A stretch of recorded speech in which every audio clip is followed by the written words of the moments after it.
It is the 200 level. Mike Carpenter in the basement studio. Apologies in advance if my voice sounds like it just got back from a cold bowl game, but that's exactly what happened.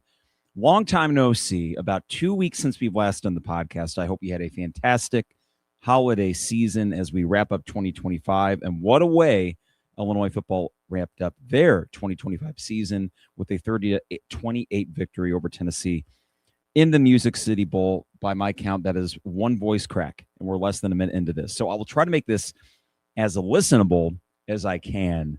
But I got to say, having been in Orlando for the Citrus Bowl last year, having been at the ReliaQuest Bowl 3 years ago in Tampa, and then Nashville yesterday, I don't want to be a prisoner of the moment, but there was something particularly awesome about yesterday.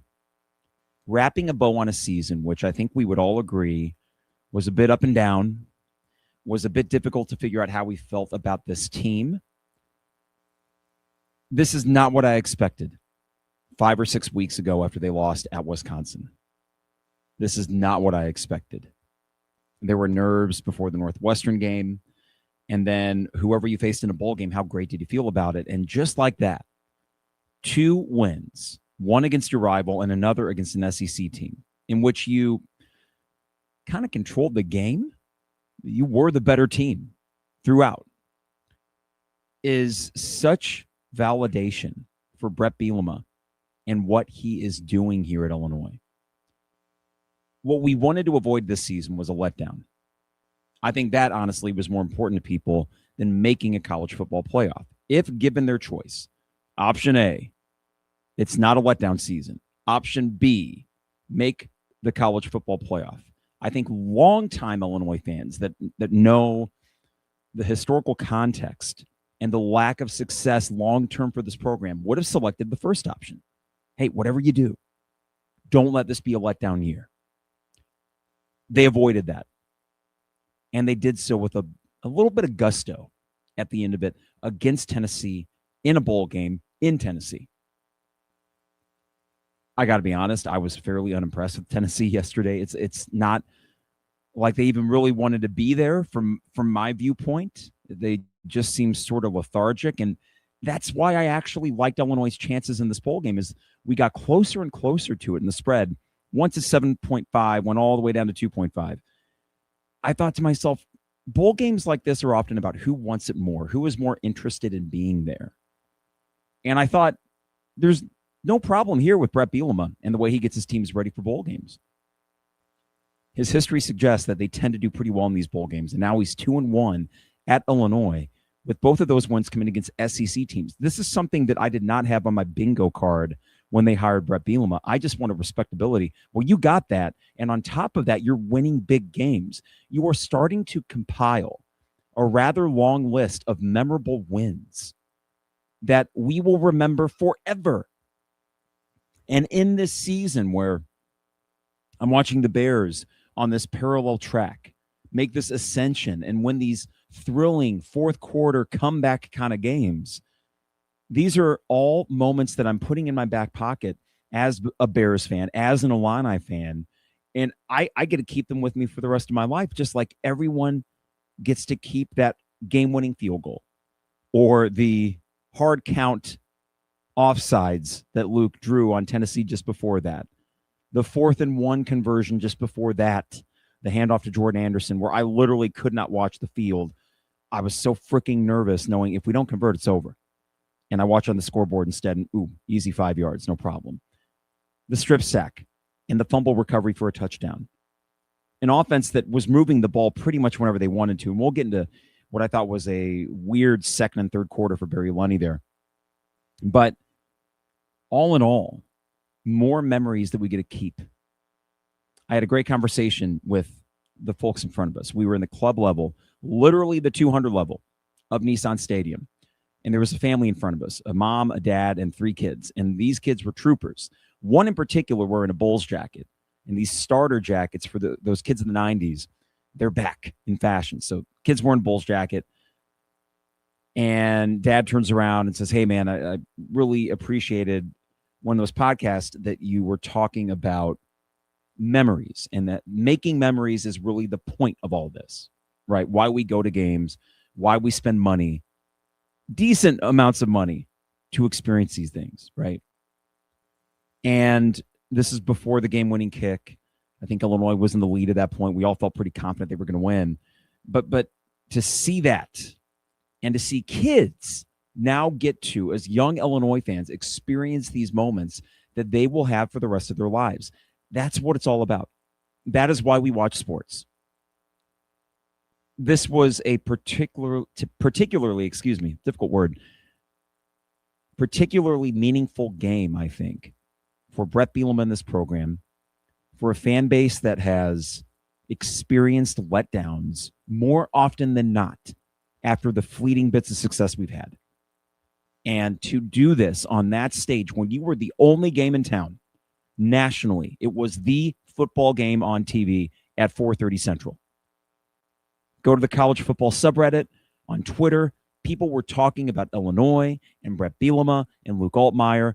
Trevor watched it on TV. Apparently, it was a love fest. And that's what bowl games are. And that's great. It's really a celebration. And one last point before I get to the sponsors. Don't tell me the bowl games are meaningless. Don't tell me that. I don't know what the future holds for bowl games. All I know is that I'm taking every advantage that I can of going to these while they still exist and while they still matter. And if you are too hoity-toity to enjoy a bowl game between a Big Ten and an SEC team, I don't know what to tell you. Tell any of the players on the field, at least we're in Illinois colors, because, again, I don't know where Tennessee's head was at yesterday, that the game didn't matter. Give me a break. It mattered. The buzz that you feel after a big win in a bowl game, that matters. So I don't need college football playoffs. I hope Brett Bielema makes one someday. I don't know what the chances are of that. This team had probably one of the better chances, but you know what? They were still, at the end of the day, borderline top 25 team. They will get ranks. I think they will be ranked when all is said and done here. 2 years in a row that Bielema would have done that. And honestly, guys, that's enough for me. I don't need the world from Illinois football. I just want good football. And we're getting that. And we're getting it more and more consistently. There are issues, sure. We'll talk about them. Fine. We got an off season to try to figure some things out and offset the loss of a guy like Luke Altmyer. But 9-4, 19 wins in the last two seasons. The best two-year stretch in Illinois football history. With both of those seasons punctuated by big-time bowl wins that were decided in the fourth quarter on a national stage and made Illinois football look, quite honestly, kind of cool. That is not, again, something I had on my bingo card, even when they hired Brett Bielema, and here we are. It is a pretty cool place to be. Before I get too far ahead of myself, got to remind you the 200 level is brought to you by Hamilton Walkers. Went in there for a delicious dinner with my wife and a couple friends on, what was this? The 27th. And, oh my God. Okay, I got the twin petite fillets, medium, 2 3-ounce fillets, steak fries, Caesar salad, the bread with the fresh butter, probably churned in-house. Everything's made in-house there.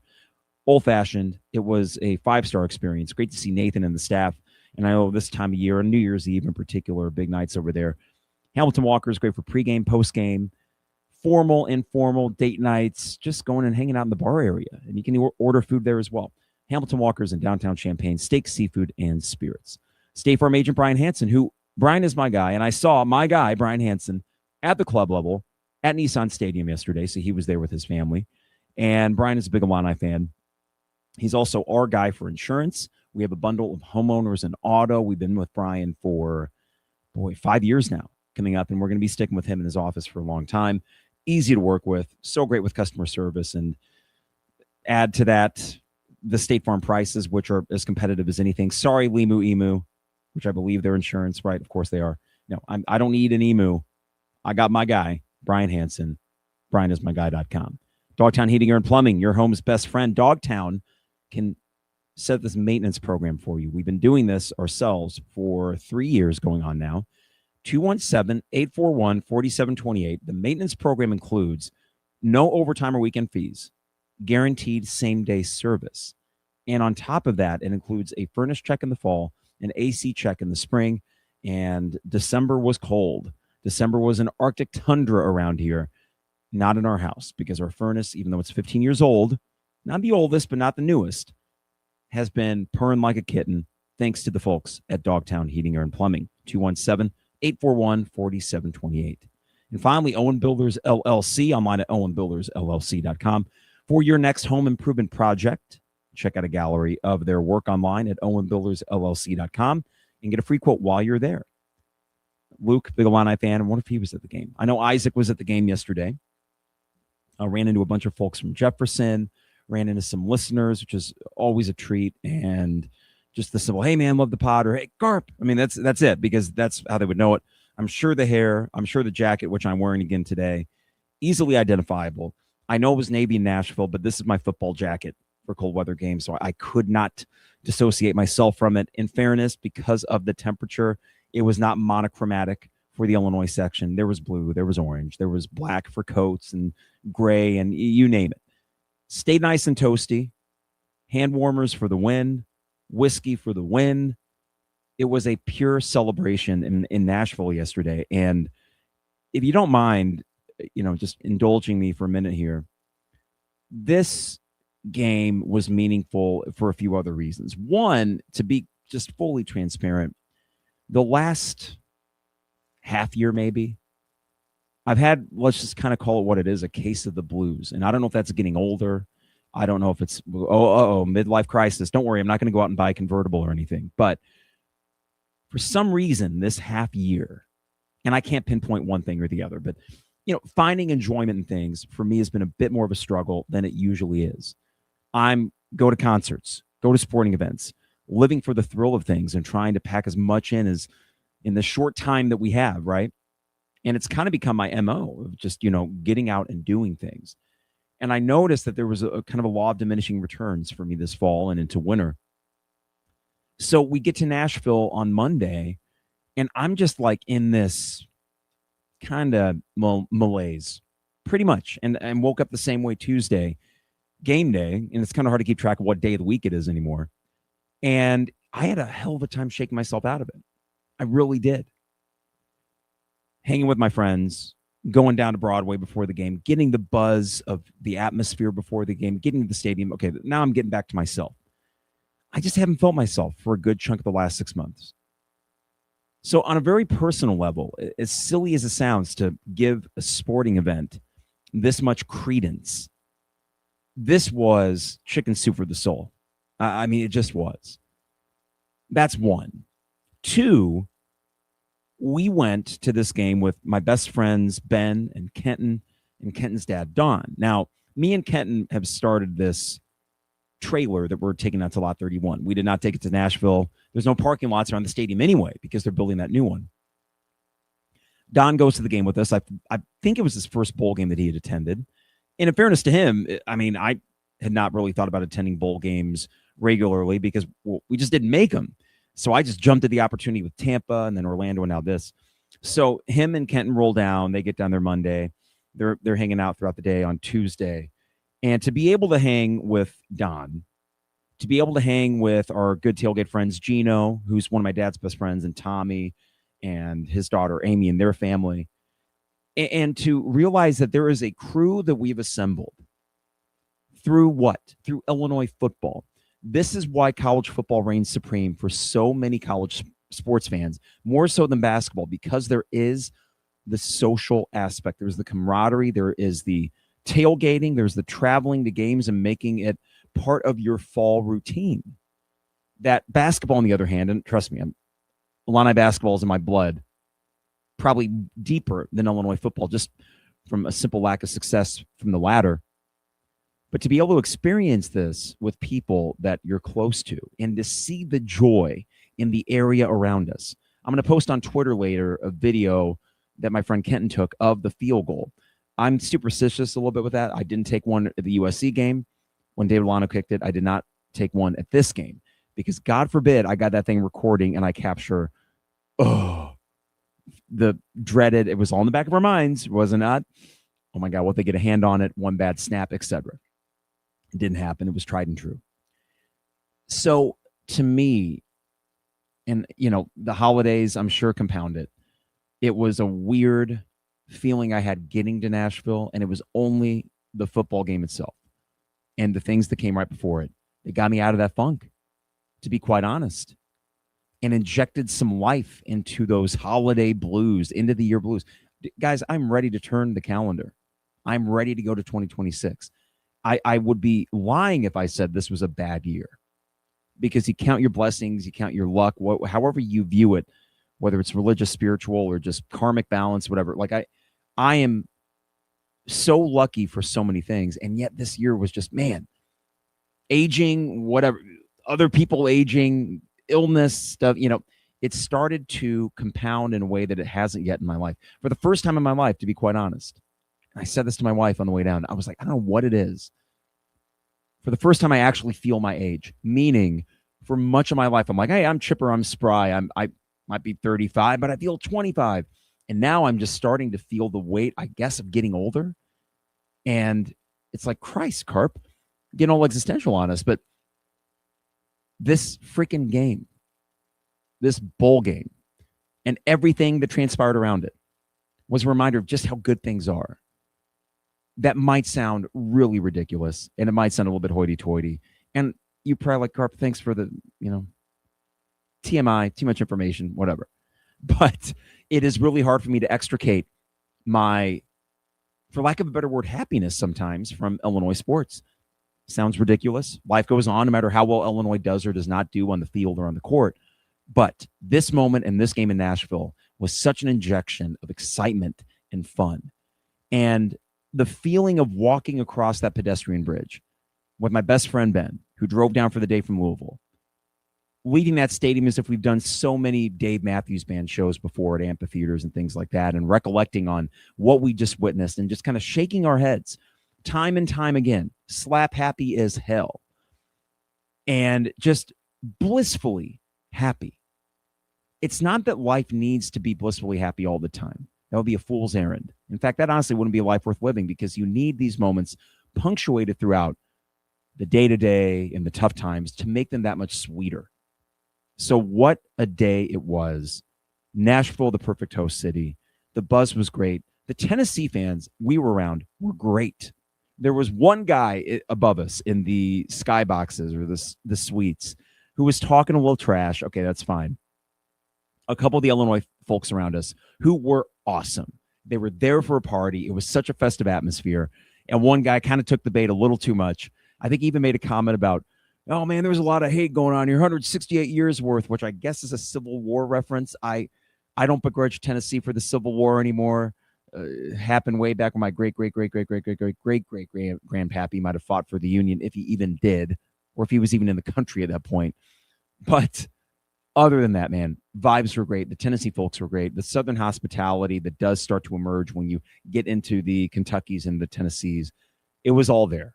It was the best bowl experience of the three I've been to. Tampa is a great city. Do not sleep on Tampa. If they go to the ReliaQuest again, I'm booking a ticket, no problem. Orlando, that's a big bowl game still. And I love a good random trip to Disney, even if it's every 30 years. I'm a sucker for it. So easy for me. Nashville, 100%. So glad I made it. I'll be honest, part of the early kind of funk that I felt on Monday was for some of our friends that could not be there for just life circumstances, that they're going through it a little bit, where they had been circling this on their calendar as something that they were looking forward to because they have family in Nashville. So it was all too perfect and they couldn't make it. It's like, damn, man, like that kind of sucks. And I allowed myself to focus on the absence of some people more than I did who was there. And those that were there, man, we had a goddamn good time. And we had a really good goddamn time. So thank you, Nashville, and thank you, Illinois. Now, speaking of Illinois, I got these tidbits from the Twitter account Illini Stats and Notes. They are excellent at dredging up, not just statistics, but sort of the streaks, the trends, the historical context of what's going on here. And this really struck me last night because the list keeps going. This might take me a couple minutes, but I think it is worth going through. Illinois, and this is according to @Illini Stats on Twitter, Illinois went 19-7 over the last 2 seasons, including 15 Power 4 wins, 11 Big Ten wins, and wins over teams from every other Power 4 conference, the SEC, that's Tennessee and South Carolina, ACC, Duke, and the Big 12, Kansas. So 19-7 over the last 2 seasons, 15 Power 4 wins. Illinois has 32 wins over the last 4 seasons, tied for its most wins over a 4-year period since 1900 to 1903. Illinois has 37 wins over the last 5 seasons, tied for its most wins over a 5-year period since 1901 to 1905. Illinois went 8-0 against non-conference opponents over the last 2 years. Head coach Brett Bielema, this blows my mind, but it really shouldn't, is the first coach in program history to win a bowl game in back-to-back seasons. Insane. Bielema tied the Illinois program record for bowl wins by a head coach. 2. He's only been here 5 years. He has tied the Illinois program record for bowl wins. Whew. Bielema won his 37th game as Illinois' head coach, adding on to his record for most wins in the head coach's first 5 seasons. In fact, they are tied with Mike White, 37 games from 81 to 85. Now, that was not Mike White's first 5 years, but that is still tied for the best 5-year stretch, regardless of what year it was that it started. Brett Bielema is the only head coach in Illinois history to coach 2 9+ win Illini teams. He did it in back-to-back seasons. Bielema won his 8th game over a ranked team, tied with John Makovic for the second most in Illinois history. Tennessee was ranked number 23 in the coaches poll. Only Ray Elliott, who had 23 ranked wins over 18 seasons from 1942 to 59, has more ranked wins leading the Illini. Illinois set the program record for the most wins over a 2-year period with their 19th victory since 2024. Let's see if there's anything else here. Just a couple more. 2 starting quarterbacks in Illinois history have led the Illini to 2 bowl wins. Can you guess the other? There's Luke. I'll give you a second. Nathan Shieldhouse won 2 bowl games, Kraft Fight Hunger and Texas Bowl. Bielema has 5 road or neutral ranked wins as Illinois' head coach. Penn State in 21, Minnesota in 21, Nebraska 24, South Carolina in 24, and Tennessee in 2025. The Illini were underdogs in all 5 of those games. Illinois was 13-4 in one-score games over the last 3 years. They were an underdog in 8 of its 13 one-score wins over the past 3 seasons, including 6 as a road neutral dog. So one more time, 13-4 in one-score games. Luke Altmyer's career ranks at Illinois. Passer rating, number 1. Completion percentage, number 1, 64%. QB wins, number 2, with 23. Kurt Kittner still holds that record. Touchdown passes, 57. That's good for second place all time. And passing yards, 5th, 7,607. 4 teams outgained Tennessee in 2025. Vandy outgained it by 200. Arkansas by 11. Georgia outgained Tennessee by a measly 6 yards. Illinois outgained Tennessee by 139 yards. What can you say? These are the good times, and they may stay this good. There may be a dip next year. You got a good program, though, and you had a fantastic stretch. For this team, and I said it in the opening segment, I'll say it again, to do this after losing the Wisconsin game, I cannot tell you how important I think that is. Trevor and Isaac and I were texting last night after the game, basking in the glow, the aftermath of it. And Trevor made that point first, and it was subconsciously there for me because of how good I felt, which was completely antithetical to how I felt after the Wisconsin game. For them to win the snow game against Northwestern, a game that anyone that was there is going to hold as one of their favorite sports memories. I mean, just bar none, they will. And then this one, which Illinois football fans, again, core memory, added to the bank, completely changed the way we view this season after how bad we felt after getting shellacked at Wisconsin and the game at Washington. And let's just get this out of the way. Aaron Henry's probably not going anywhere. And I wish they would consider moving on. They did overall have a pretty darn good game last night. I'm glad they didn't see the field for the last 11:30. I believe that's the stat. The last 11:30 of the game, Tennessee did not possess the ball other than the kickoff return. I think that's probably for the best, right? But all that said, while I am disappointed they probably will not look elsewhere, and I think that sometimes the best time to make moves is when you are in a position of success and you can tweak from that position as opposed to having to do a complete, throw out the staff, start something. You don't need to start brand new, but I wish they would look at it. They won't. Can we call it what it is? They probably won't. They're going to be able to use this. And it's on the tape and it's in the box score. This performance against Tennessee is an example that Aaron Henry's got some good defensive coordinator juices in there. And really, apart from a couple of those long third down conversions, 3rd and 14, I'm looking at you in the second half, they were pretty good, and they got the one big play, and they were coupled with a good offense. Well, if you do get Barry Lunny back, which I think you appear to, it seems like most of the dust has settled on coaching changes, then, okay, if you score 30 a game, I think Aaron Henry can field the defense that can get you to 8 wins. That's if, though. Let's talk about Barry Lunny real quick because, listen, during the offseason, I will broach the Aaron Henry thing again. I do think it's still an issue. I thought Barry Lunny really struggled in the second and third quarter yesterday. I'm going to give you one series in particular where I was frustrated because it's a bowl game and we're throwing things out there. We're having fun. At the same time, you want to win. And I know Illinois wanted to win. There was a 1st and 10 from the 15-yard line, from the Tennessee 15. This was on the other end zone from us, so it was a ways away.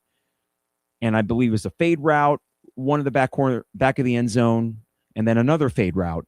And I know from people watching the game that it sounded like Bowick especially got mugged on one of those. And I know Bielema apparently addressed that on the way in from halftime. But 1st and goal, or 1st and 10 from the 15, man, try a run. Try something other than 3 toss-up throws that are 50-50 balls at best, even with a good quarterback. And that right there felt like a missed opportunity. There was a stretch where Luke was not hitting passes. And in fairness, these were high-difficulty passes against a not very good defense. Now, Illinois still got theirs. Illinois still controlled the clock. They scored 30 points, 23 of which were on offense. And just to make sure I get this right here, I got to go scroll back a ways here to the game for Illinois. Here we go.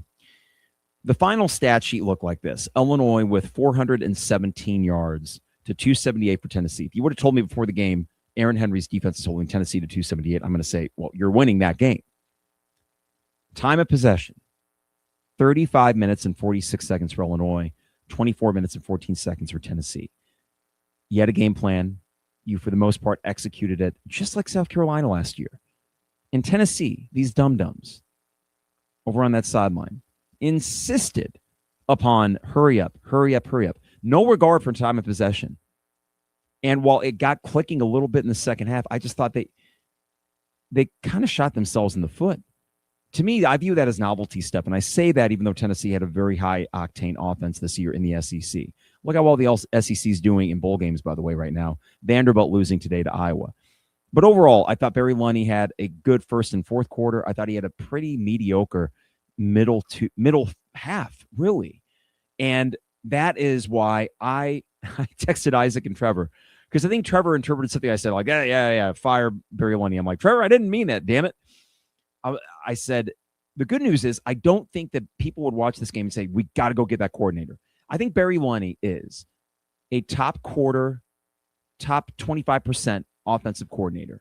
I don't think he's elite because we do see the stagnation sometimes, even with a senior quarterback in Luke Altmyer that knows the system, knows how to run it. And I know the offensive line kind of hamstrung him at points this year, but I can't go with elite for Barry Lunny. There are better offensive coordinators. But you know what? Despite him not being perfect, I would love the idea of him coming back for year 5 and maybe being a lifer here if that were to work out. I don't need perfect, guys. I don't need perfect. I usually trust that offense to move the ball, and they're usually great with time of possession, which for my simpleton football brain, I love that stat because I would love to see the correlation between the teams that win time of possession have what percentage chance of winning the game. I think in college football, with the way that offenses can be a little bit finicky and a little bit novelty-based, and the pace that we saw from Tennessee yesterday, I think they really screwed themselves, only possessing the ball for 24-plus minutes.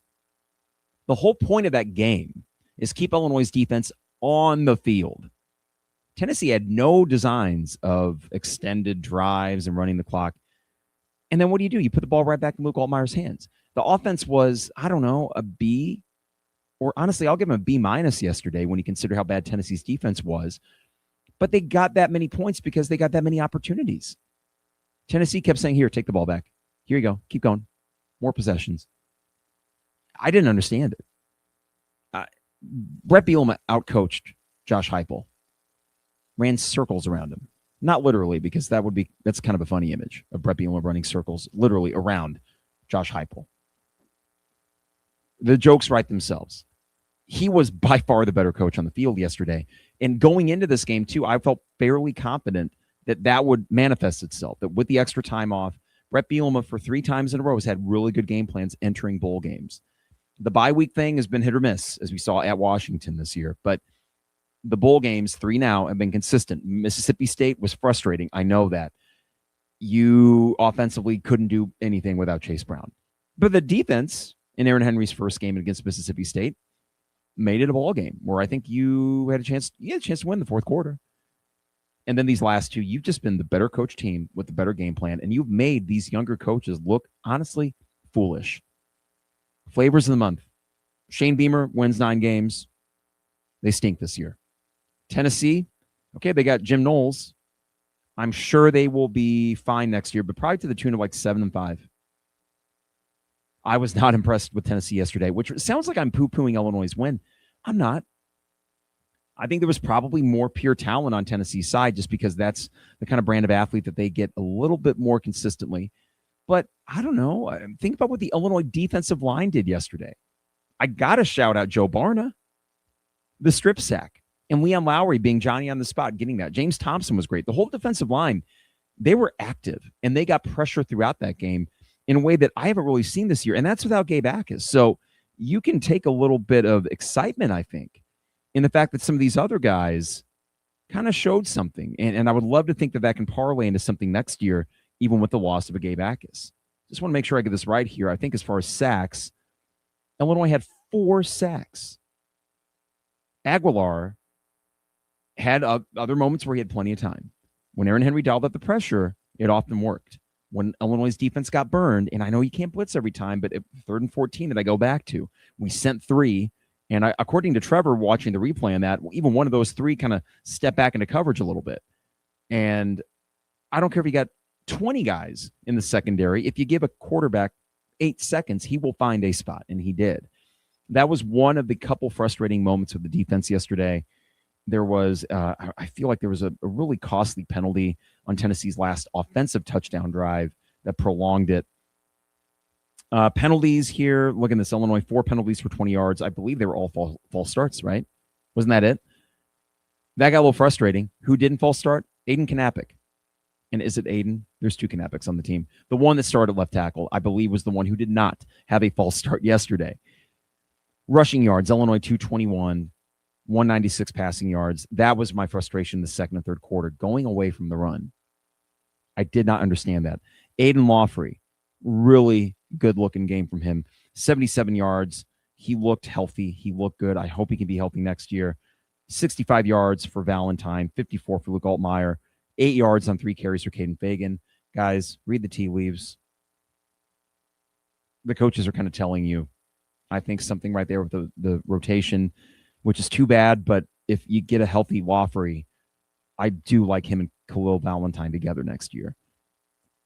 Jordan Anderson, the run of the game, 4th and 1. Love that play call. I love anytime we have an option for either the fullback or the halfback, and that quick handoff to the fullback gets just a little bit ahead of steam.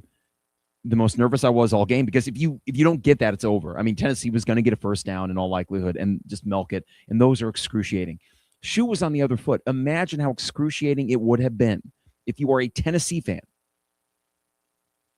and you score on a kickoff return to take the lead, and then you look up the scoreboard and say, we'll get the ball back, right? No. Illinois possessing the ball for the last, 5:08. What Barry Lunny lacked, I thought, in the middle half of the game, more than made up for with his calling in the fourth quarter. Expertly done, expertly executed. Anyone watching that game that has a soft spot for just time management, which might sound boring, but wins you ball games, had to be thinking, damn, Illinois is that's a well-coached team. And you know what? They would be right. They would be right in making that assessment of Illinois yesterday because they were the better coach team. Really exciting. Just awesome stuff. Buzzing from the win still. I'm bleary-eyed. I'm tired. We had a great day and night, I assure you. Sleep at midnight, woke up at 8, and there's, what? It's already 8? What the hell? I'm usually not one that gets sleeping past 7, but my body was just done after that one. What a game, guys. What an end to the season. I want to make sure I don't miss notes here. Luke Altmyer, I did the last podcast on him December 18th, and it occurs to me, Luke is not the flashiest quarterback. If you think about the highlight plays yesterday, the one that was the funniest and a little bit frustrating, but certainly funny, was when he ran into the ref. And I don't know why I feel like that kind of sums up Luke Altmyer's career in that,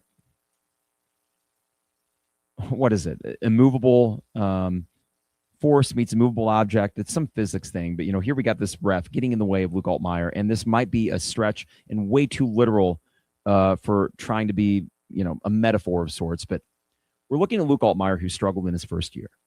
The challenges that were presented in front of him, losing his starting spot after getting hurt and not getting it back the last 3 games. And then he turns into an Illini legend. Not something I had, yet again, borrow this, on my bingo card. Neither did any of us, to be honest, despite the talent that was clearly there. What made Luke special was not his talent. What made Luke special, and why I'm so freaking happy that his career ends with this victory in that manner, is because he was the kind of quarterback that just got shit done. That was it. And he's not the flashiest quarterback. And there are some big plays like the Pat Bryant reception to win at Rutgers. There are those moments. There's highlight reel stuff from Luke. But what endeared him to Illinois fans was not so much the highlight reel stuff. It was the workmanlike approach that he had, the cool efficiency with which he operated that offense, and it was the understated swagger that he had. I've talked on this program about why I'm just, listen, the bragging rights game was amazing, and I think Illinois basketball, they still look really damn good. So trust me, I'm rooting for them. The thing that I do find personally off-putting sometimes is what I view to be unearned swag from Brad Underwood.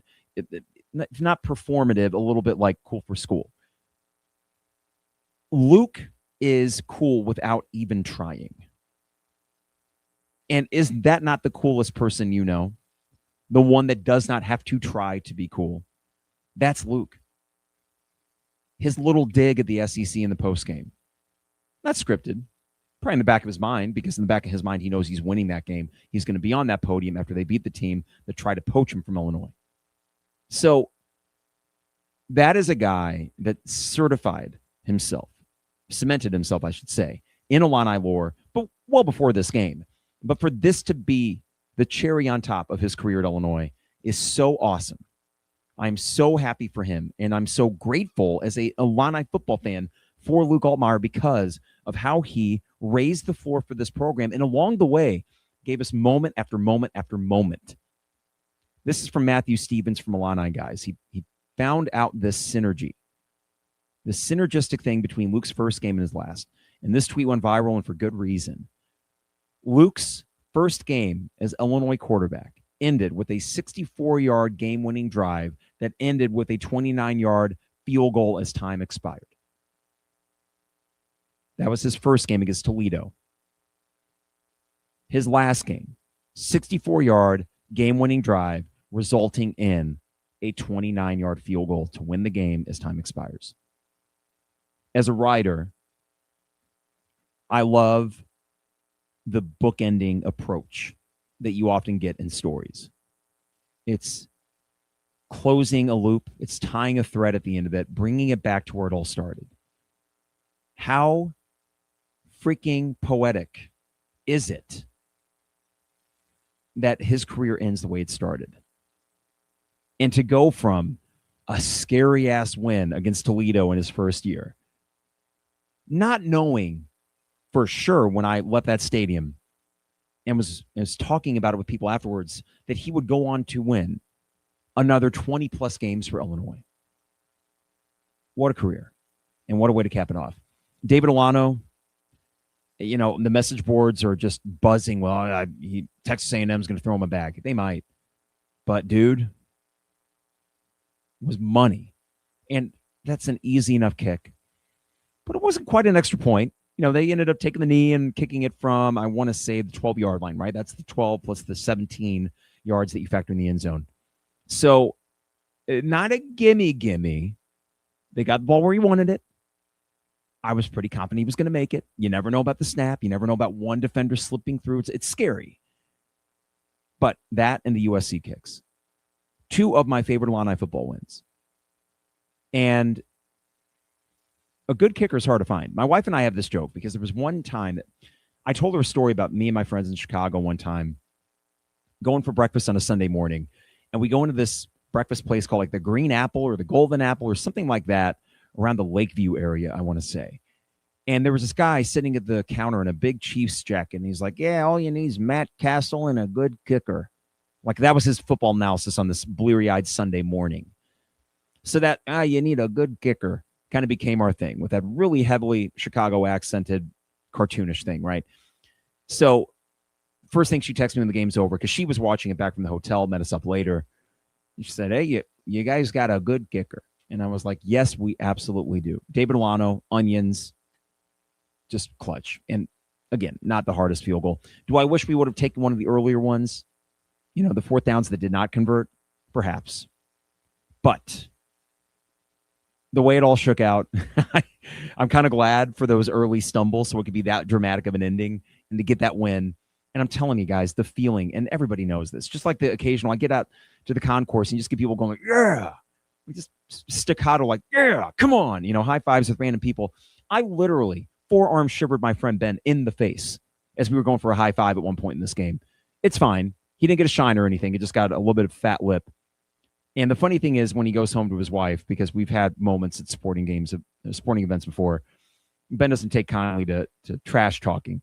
So he's like, I'm going to have to explain to my wife that I know did not get in an argument and get punched by a Tennessee fan. That no, it was actually you giving me a high five and the forearm just punching me in the jaw. So, Ben, apologies for that. Nothing, a few whiskey drinks after the game did not cure, I assure you. And it looked fine at breakfast this morning. What a day, guys. I got some comments here, and I want to thank you guys on this voice New Year's Eve for watching this. The Michigan game, which I was going to check the score here and see just how well this other Big Ten team is doing. That game started at 2, so it's late in the fourth quarter, and Michigan is leading 27-24. Man. SEC, what is wrong with you?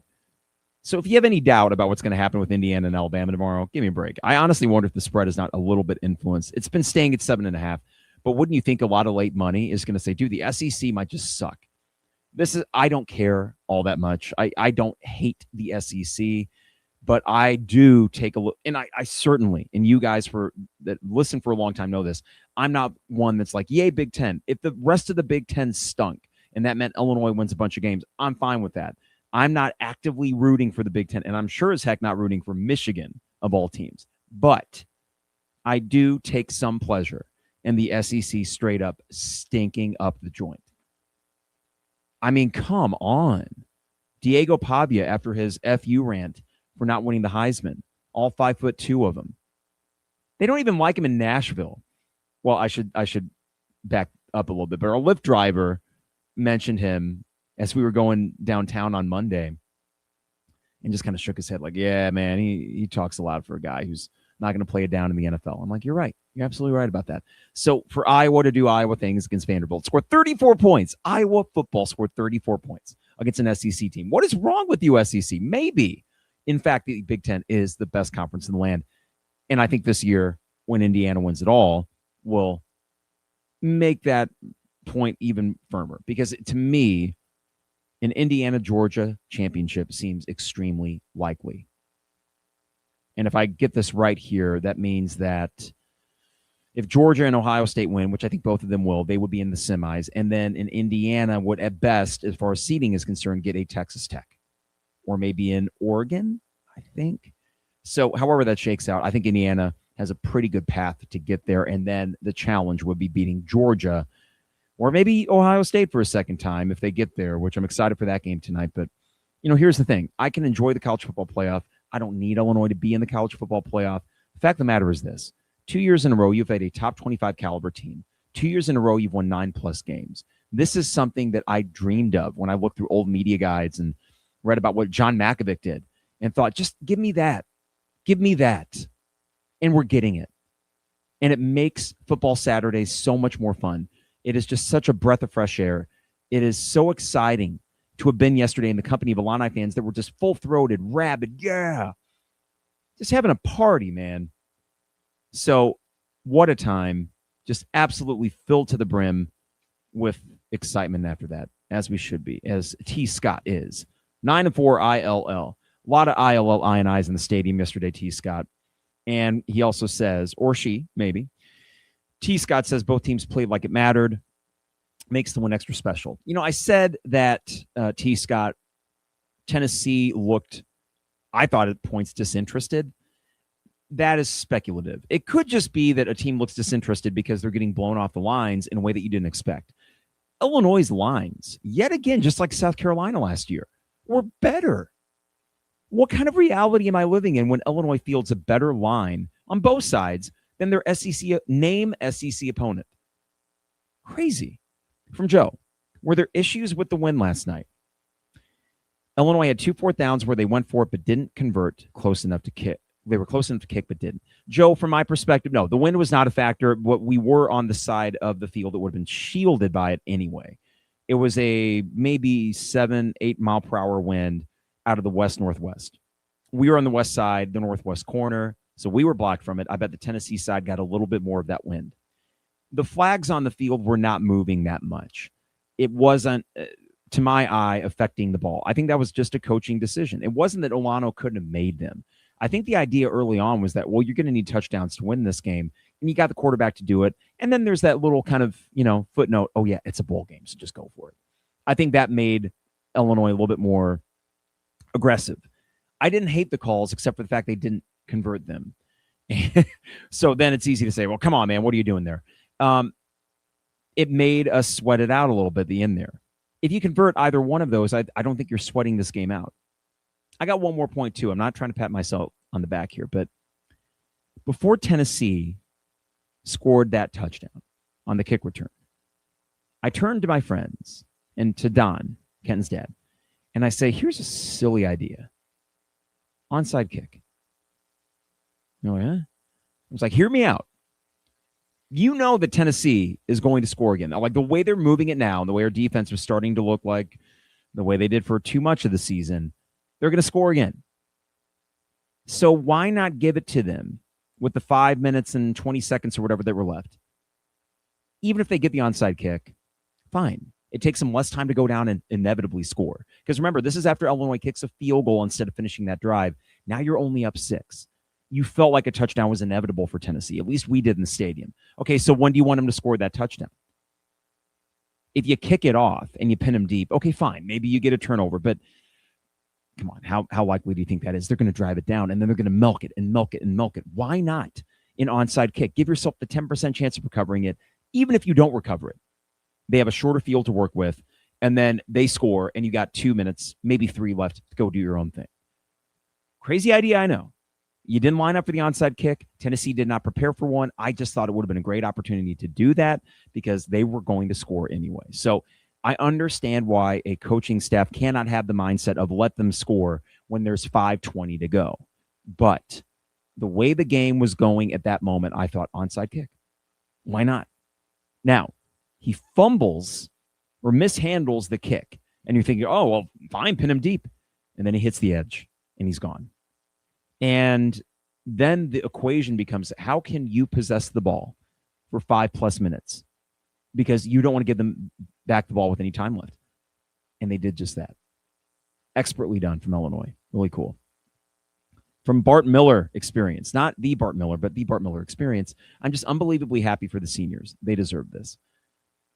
100% Bart Miller. I've spoken so much about Luke as opposed to guys like a Miles Scott or a Josh Kreutz and many others, right?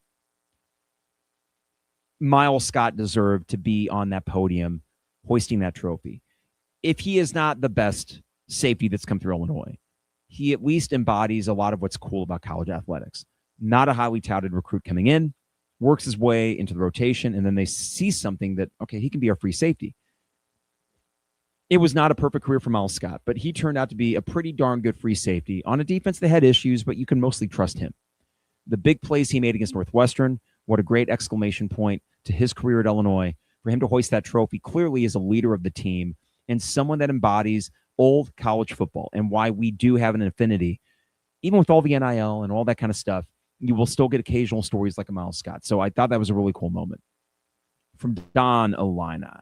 Hey, Don, one thing that surprised me during the Battle of the Bands is that the marching Illini carried all of the Big Ten flags, but Tennessee didn't do it for the SEC. Odd observation. Interesting. So we went, Don, to check that out on Broadway. It was colder Monday night than it was Tuesday. It was windier. It felt frigid in a way that Tuesday did not. Tuesday was more kind of quintessential winter weather. And it was hard to really see anything. We were 5 or 6 deep from the sidewalk, the rooftop views of it. You had to get to those ends of the rooftop to see the sidewalk. I did not notice the Big Ten flags and no SEC flags. Listen, Illinois has got a great marching band. One of the best in the country, legit. I'm not that into marching bands personally, but it is part of the fun and pageantry. I got to say, it was kind of cool to hear Rocky Top from the Tennessee Marching Band, to hear the crowd sing it. From all my years of playing college football on PS2 and then now on Xbox, now that it's back, and I'll play Tennessee occasionally in just a one-off game, and you hear Rocky Top. It is a college football institution. So to hear that in Tennessee in a bowl game, and you won that game, really cool. From St. Dom, our guy. I have to give Bielema credit for the win. Why Texas A&M is tampering with our players. With revenue sharing, everything is equal. I have to think Brett will take care of Olano. Henry is coming back. Henry, I think, is coming back. And St. Dom, am I happy about it? No. Would I love him to turn a corner? Yes. It's the same thing I have with Underwood. You're here, so just figure that thing out that's keeping you from, you know what I mean? Like, if you aren't going anywhere, then I'm wishing you the best. But I got to see it, right? So what changes do you make? Do you sacrifice positional coaches? I don't think you can just roll it back as normal and explain to the fans that we had a mid defense at best. And honestly, one of the worst in the Big Ten against Big Ten teams. But we're bringing everybody back because we saw flashes. No, I would go into next season very skeptical of the defense. And it's tricky, St. Dom, because one can be happy with the overall state of things, but still say, I wish you guys would address that. Come on. It's clearly a flaw. It's an issue. Even after last night, I still feel that despite holding Tennessee to 270. Their lowest output of the year, I believe. So that's impressive. There are maybe nuggets of things there. So Brett Bielema, I can talk about Aaron Henry till I'm blue in the face. If Brett Bielema decides to bring Aaron Henry back, then this is a Brett Bielema issue and not an Aaron Henry issue. If you quadruple down on Aaron Henry and enter a 4th year with him as your defensive coordinator, then it is now fully, in my mind, on the head coach to either give him the tools he needs to succeed more as a defensive coordinator or come up with some sort of schematic advantage where you are not giving up 40-plus points to Big Ten teams. I think Bielema can do that, but he is really taking a bet and putting a lot of the onus back on himself if he brings Aaron Henry back, which he will. And as far as Olano is concerned, St. Dom, yeah, throw money. This is what cracks me up. And maybe this is my FU SEC moment. The entitlement. The entitlement. Michigan has that in spades, and they're a Big Ten school. Ohio State has that, but in fairness, when their win-loss record is as gaudy as it is, and they're winning you national titles, they get to have a little bit of entitlement when you're that successful. A&M, really, the perennial redheaded stepchild or middle child or whatever tags you want to put out there of the SEC. Can't ever beat Big Brother. Can't ever win a big game. All the money in the world. And they'll try again next year and they'll go 10-3, which, trust me, I love 10-3. And I got a thing here that we'll talk about. I love 10-3, but that's not what they're all about. They think they're national title. Like, no, you aren't. So, fine. Come try to poach our kicker. And then watch as Illinois is able to finagle just as much money as you are. Dopes. I mean, listen, if this is what it is icky. I don't love it, but I'm not going to be a Pollyanna about the fact players are getting paid exorbitant amounts of money. I'm glad for the players. I just don't necessarily love how it's all about money, seemingly. So, Olano, not that you would ever listen to the 200 Level podcast, but if you did, here's what I would suggest. You're young. You're going to make money from Illinois. And if the difference is negligible, why would you leave here? So, I don't know. That's my paean or my plea to a really good kicker. And I would agree, St. Dom. I know that's all the smoke right now. And who knows with internet rumors. But I don't know. I don't think winning last night's game hurt. It had to feel pretty good for Olano to be the dude yet again. And he would be the dude next year when you have an offense that will not be led by a third-year senior quarterback. Third year in the system, I should say. One more here from let's see, Jamal. Mike, are you happy for Illinois just to be 8-4 and every 4 years win 9 or 10 games, but never to win a national title? Jamal, I'll be honest, I don't ever need a national title from Illinois. In football, in basketball, I need it. I need it like I need air to breathe for basketball, not for football.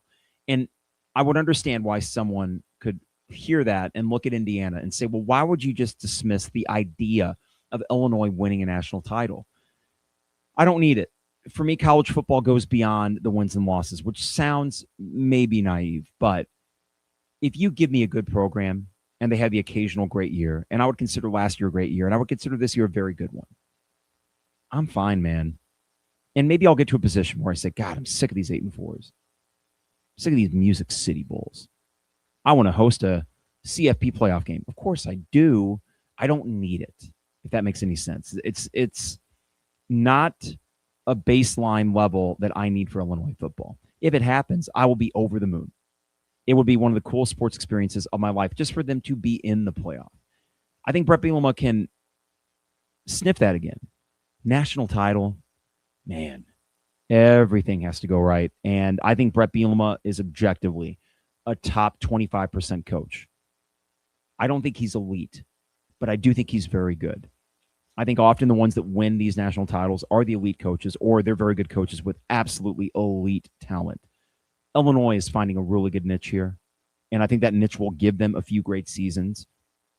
National title in football, that's a whole different bag, and that's okay. To me, it is. I would understand someone says, no, we should be trying for it. Great, because usually I'm the one on this podcast, especially with basketball, saying, guys, don't let good be the enemy of great. But for now, as you heard this entire hour, I'm happy as a clam. Illinois 30, Tennessee 28, 9-4 season, a win in the Music City Bowl.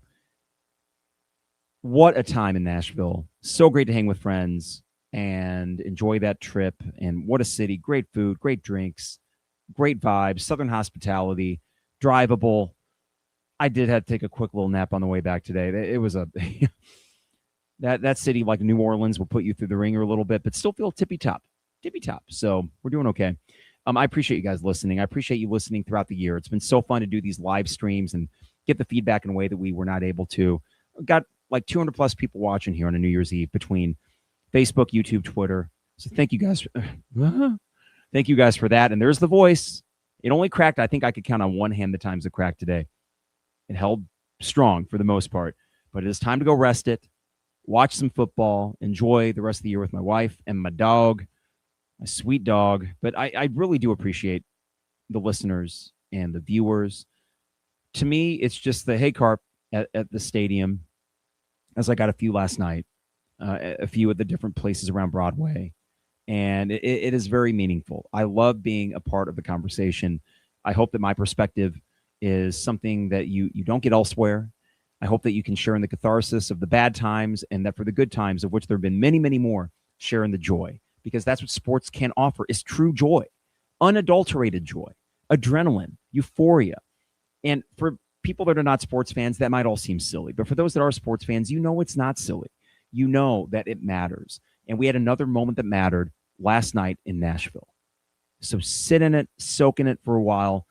How freaking cool is that? All the flowers to Brett Bielema and the coaching staff and the players. All the flowers to Josh Whitman. All the flowers to Illinois fans that showed out in Nashville. We were every bit as loud as Tennessee fans. We represented ourselves damn well.